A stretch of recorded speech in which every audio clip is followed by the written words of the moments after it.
Bem-vindos a mais um programa. O tema de hoje é preservação ambiental e sustentabilidade.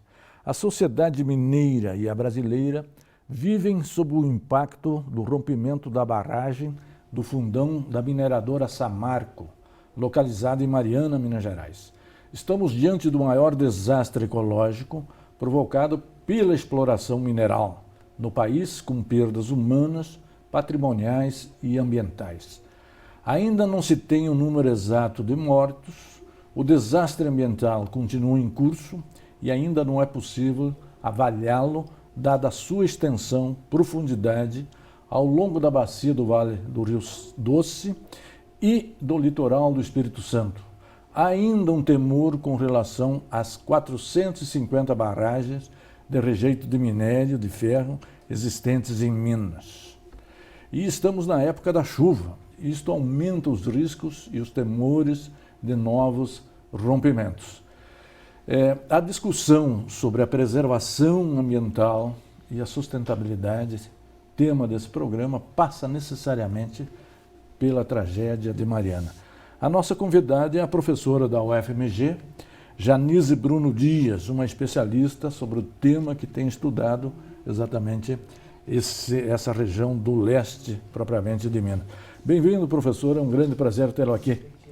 Muito obrigada, professor Girolete. É uma oportunidade de trazer um pouco, do nosso trabalho e discutir um tema muito atual. Muito atual e tão doloroso. As nossas solidariedades às vítimas, etc., que é a homenagem desse programa ao longo dessa entrevista.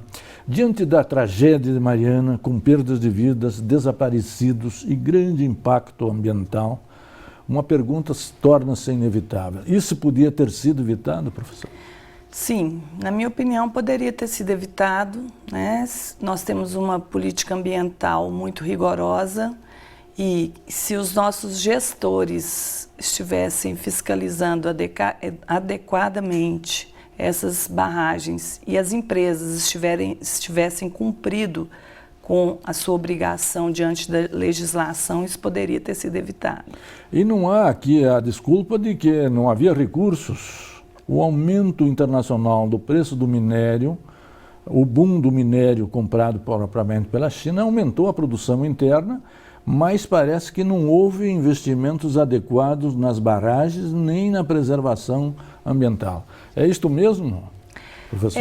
Na verdade, esse aumento no valor do minério de ferro no mercado internacional, ele levou uma demanda maior do minério de ferro no mercado interno e é muito comum que nos países periféricos, nos países como o Brasil, as tecnologias não sejam de ponta. Então, o uso dessas barragens, que são tecnologias já ultrapassadas, poderiam ter sido substituídas por novas tecnologias. Que tecnologias seriam essas? Me parece que se poderia operar a extração do minério a seco e não propriamente pelo uso da água, As empresas têm usado, por exemplo, o mineroduto, que é uma forma de transportar com rapidez e sem muito custo esse minério, Elas têm investido nesse transporte de uma mina para outra, não só do minério, mas também do rejeito, E isso poderia ser melhorado com outras tecnologias a seco, que não demandassem um recurso tão precioso que é a água, E não colocaria em risco populações que vivem a jusante dessas barragens, que hoje, diante desse imenso desastre, estão apavoradas. Pois é, a senhora falou muito bem. Estamos numa época de seca, agora no período de chuva, com falta d'água, e o uso da água exatamente nesses minerodutos. Ninguém reclama exatamente do uso excessivo da água para essa finalidade, professora? Olha, isso tem sido uma das bandeiras do movimento social, em especial dos atingidos por barragem. aqui em Minas Gerais, do movimento Serras e Águas de Minas, né? Inclusive o movimento intitula o quadrilátero aquífero, porque onde a gente tem o minério de ferro, especificamente, nós temos muita água. Sim. Né? E essa água é extraída de rios ou é bombeada do subsolo?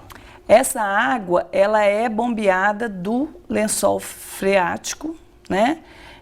Tanto é que há sempre o rebaixamento desse lençol, né, na extração do minério de ferro. E essa água que é exfiltrada do lençol freático, que é uma água pura, que já foi filtrada pelas rochas, né, ela é usada para carrear, né, esse rejeito e agora com os minerodutos para levar o minério até os portos, né? Isso é feito pela Samarco. Perfeito. Já se pode avaliar os prejuízos causados pela tragédia de Mariana? Não, são incalculáveis, tanto do ponto de vista social, quanto do ponto de vista econômico e do ponto de vista ambiental, né? O impacto sobre a biodiversidade, né? Fauna, flora, né? Plânctons, bêntons, né? A fauna do ciclo, a fauna marinha também, né? Então, nós teremos aí longos anos que talvez a nossa geração não veja. Perfeito. Vamos começar pelo impacto um pouco social. O que foi feito, que cuidado os desabrigados mereceram? Olha, o Ministério Público tem tido uma grande atuação nesse caso, né? Ele tem recebido as denúncias da população e tem cobrado diretamente das empresas, né, que são sócias, um amparo a essas famílias, né? Mas houve reclamações de falta de informação, né, de transparência nas informações das buscas. Demora no atendimento. Demora no atendimento, um atendimento emergencial, recolocação dessas famílias. Falta de providência, fácil desastre. Assim. Então, infelizmente, a gente vê que a empresa não tinha um planejamento para uma circunstância como essa, né? Inclusive, veiculou pela mídia hoje e que houve uma tentativa de elaboração de um plano em 2009 que foi abortado em virtude da crise. Da crise. Né? Um programa preventivo que teria sido desenvolvido por uma empresa multinacional. Isso. Nós voltamos no segundo bloco, continuando analisando as responsabilidades da Samarco, exatamente com esse desastre ambiental, social e humano ocorrido em Mariana. Um instante só, voltaremos já. Interconexão Brasil. Oferecimento: Sindicato dos Professores da UFMG. Interconexão Brasil. Oferecimento: Sindicato dos Professores da UFMG. Bem-vindos de volta. O nosso tema é preservação ambiental e sustentabilidade. No primeiro bloco, nós o dedicamos, e o programa todo será dedicado, exatamente à tragédia de Mariana e o impacto social, ambiental e humano ocorrido exatamente por essa tragédia. Qual é a responsabilidade social da Samarco e dos seus acionistas e das empresas controladoras, porque as empresas controladoras são duas empresas multinacionais extremamente importantes, com os desabrigados e com os prejuízos ambientais?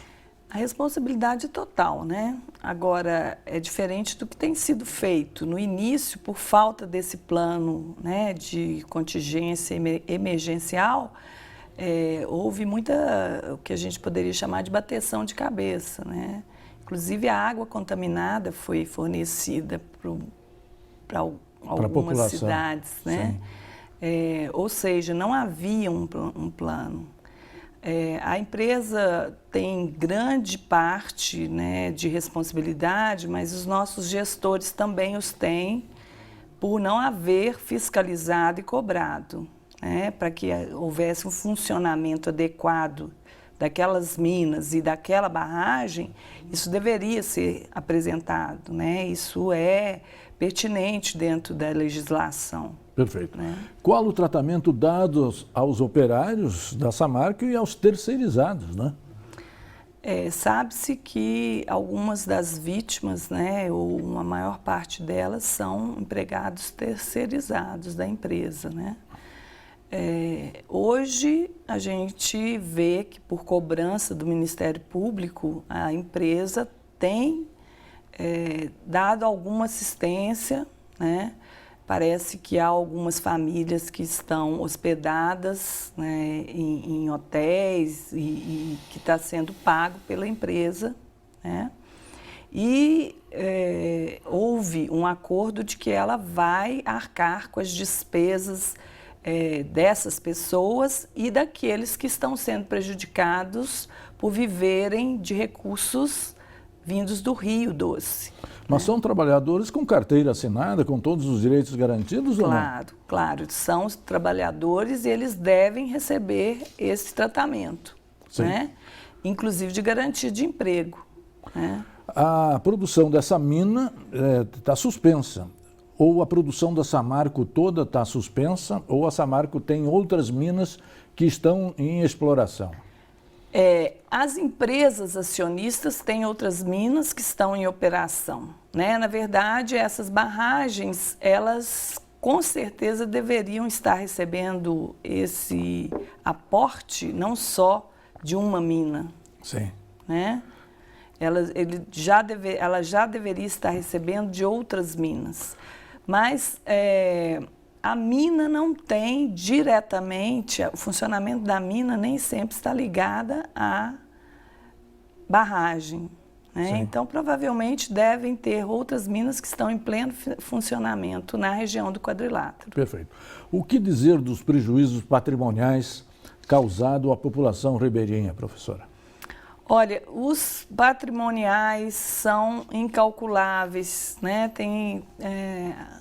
Agora mesmo eu estava escutando depoimento, né, de um morador de uma vila e ele dizendo que eles tinham acabado de receber uma casa da prefeitura, tinham morado a vida inteira numa casinha de pau a pique, tinham acabado de se mudar para uma casa que a prefeitura tinha dado. A alegria dura um pouco, né? E ele estava voltando no lugar para resgatar os santinhos da avó que tinham ficado soterrados sobre a lama. Perfeito. Né? E os pescadores, há também população indígenas que vivem ao redor ou às margens do Rio Doce e que vivem exatamente da pesca do rio. Exatamente. Essas populações, elas estão cerceadas, né, dos seus recursos, né? E por isso o Ministério Público e o governo federal têm cobrado essa postura da empresa. Seria como quando um pescador, um agricultor, um caçador não pode caçar, não pode pescar, ele recebe o incentivo do governo para que ele faça o pousio, no caso das espécies que estão em reprodução. Seria como se fosse assim, ele está cerceado de ter o seu recurso, que é a sua reprodução, que sustenta a sua reprodução social, né? Sim. Então a empresa vai arcar, né, segundo a demanda do Ministério Público, com esse tempo que ele vai ficar sem poder pescar, sem poder retirar aquele recurso que ele retirava, não só do rio, das suas margens ou qualquer que seja. Qual o impacto das finanças públicas? Porque, inclusive, os pequenos municípios têm se queixado que o governo só olha os grandes municípios. Valadares, Linhares, etc., Mariana, mas não os pequenos municípios da região, né? Qual é o impacto sobre as finanças, professora? Olha, esses pequenos municípios, em geral, eles sobrevivem, né, de commodities da agricultura, de produção da agricultura familiar, dessas atividades, né? E com esse prejuízo, né, trazido pelo desastre, né, pelo acidente, o grande acidente, a economia praticamente para. Né? Mariana, por exemplo, ela tem reclamado da presença dos turistas, porque quem não conhece Mariana acha que a sede municipal foi atingida. Foi atingida, né, cara? Né? Então, os turistas não têm visitado Mariana achando que ela está debaixo da lama. Certo. O que não é verdade, né? A área político-administrativa do município é muito maior. Claro, claro. Né?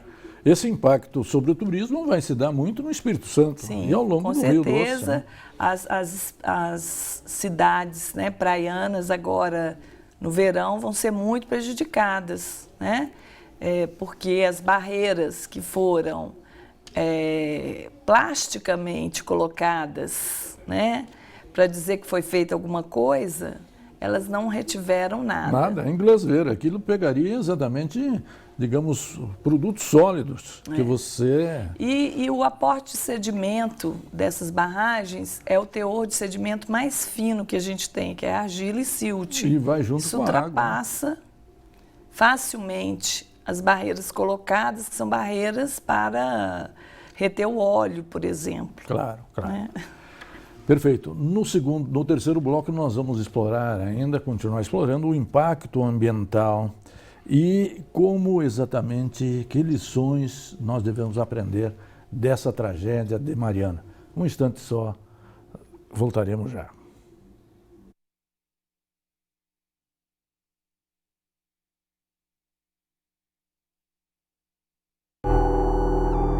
Interconexão Brasil. Oferecimento: Sindicato dos Professores da UFMG. Interconexão Brasil. Oferecimento: Sindicato dos Professores da UFMG. Bem-vindos de volta nesse terceiro bloco. Nós estamos trabalhando preservação ambiental e sustentabilidade. Na verdade, nós estamos analisando as consequências da tragédia de Mariana, perpetrado pelo rompimento da barragem gerida pela empresa Samarco, pela Vale do Rio Doce e também por uma empresa multinacional. Já deixamos no ar o que seria a continuidade dessa análise, o impacto ambiental. Vamos começar pela flora da região, professora. Olha, na verdade a gente tem que analisar sistemicamente, né? O impacto ele afeta toda a cadeia alimentar. É um ecossistema, né? Muito extenso, ele está todo interligado e essa avalanche de lama que nós tivemos, né, ela corresponderia proporcionalmente a uma corrida de lavra, por exemplo, né, de larva de vulcão. Sim. Né? De larvas de vulcão. Ela sai esterilizando tudo. Né? É como se a gente tivesse pegado um óleo e passado na nossa pele, né? E a gente não consegue respirar. Sim. Certo? Então, a vida, né? A fauna e a flora, ela vai ser a primeira a ser afetada. Mas quando a gente pensa flora, a gente pensa nas árvores, né? A gente pensa naquilo que a gente consegue ver. Né? Mas a flora, ela vem também, né? Ela acontece com seres unicelulares. Claro. Né? O primeiro impacto é no plâncton, né? No bêntons, que são populações que estão no próprio fundo do rio. Perfeito. E essa é a base da cadeia alimentar. Né? E na fauna? A fauna é consequência, né? Dessa cimentação desses animais, desses organismos que estão na base da cadeia. Né? Se você não tem uma base da cadeia, como que você vai alimentar todo o resto? Sim. Né? Mas o impacto do rejeito acaba, por exemplo, com o oxigênio na água? Sim. Claro, é o primeiro impacto. Morre a maioria, né, desse zooplâncton, desse plâncton, ele morre porque não tem, né, oxigênio, né? Não há produção de oxigênio. E isso demora muito para se restabelecer. né? E os mangues já na barra do Rio Doce, no encontro do mar? Na Foz, porque os mangues ali, eles são importantes, e não só os mangues, exatamente na Foz do Rio Doce, eu estava lendo uma reportagem, né, de um especialista que pesquisa aquela área, um biólogo marinho, ele diz que a importância dessa foz é pela riqueza de nutrientes que você tem, o aporte de sedimentos orgânicos que o rio traz e deposita no mar, né?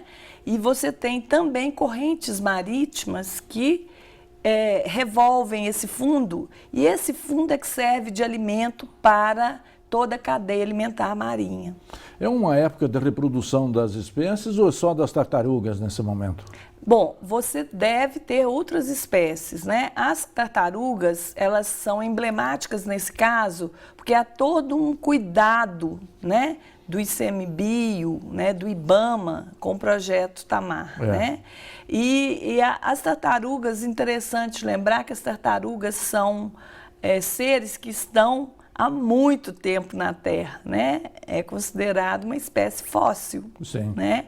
E ela sobrevive, né, por longos anos. São mais resistentes, inclusive, do que as outras espécies que são mais frágeis, é isso? Sim, mas ela tem todo um ritual, né, de nidificação que precisa ser preservado, né? Não se sabe ainda o que contém essa lama, né? Apesar da empresa no início ter dito que ela não tinha. Não era tóxica. Mas as análises têm revelado altos níveis de metais pesados, né? E não se sabe se o acúmulo disso na base da cadeia alimentar, né, pode contaminar não só as tartarugas que se alimentam desses seres, né, e vamos dizer, do lodo, né, que é formado por esses seres, mas toda a cadeia, inclusive os peixes que nós comemos, claro, né? Inclusive, ele pode ser acumulado em algumas espécies vegetais e isso, por consequência, vai chegar até nós. Perfeito. Nós já estamos no finalzinho do programa, infelizmente. Que lições podemos tirar dessa tragédia, professora? Olha, nós precisamos de mais atenção dos nossos gestores para a atividade minerária, né? A gente sabe que a atividade minerária, ela move a economia brasileira e principalmente a economia mineira, né? Por isso que somos Minas Gerais, sim, né? Mas, apesar desses 5 séculos de exploração, nós não aprendemos a lição, né? Então, eu acho que a gente tem que ter uma presença maior, né, dos nossos gestores, que sejam cobradas mesmo das empresas, da iniciativa privada, né, o cumprimento das leis, né, no licenciamento, na operacionalização, né, e a gente precisa repensar o nosso modo de produção. Será que nós precisamos minerar tudo em Minas Gerais? Perfeito. Né? Que combinação explosiva pode existir entre crise econômica e desastre ambiental? Olha, as previsões são nefastas, né? Porque quando você tem uma grande crise econômica, né, os recursos são escassos e para a sobrevivência das empresas, elas tiram, né, daquilo que seria necessário para conservar o ambiente, para conservar o bem-estar da sociedade, para manter o seu lucro. Perfeito. Há uma grande dependência também da economia mineira, da extração mineral, né? Sim, mas qual minério é mais valioso para nós? A água ou o minério de ferro? Pois é, essa é uma boa questão, né? E aqui, já encerrando o nosso programa, queria agradecer a sua presença, seus esclarecimentos, professoras. Fizemos aqui uma reflexão, ainda no meio da tragédia, sobre as possíveis consequências e o seu impacto, né? Queremos registrar nossa solidariedade a todos os atingidos dessas regiões, os ribeirinhos, os nossos conterrâneos e cidadãos do Espírito Santo, que também estão sofrendo com essa tragédia.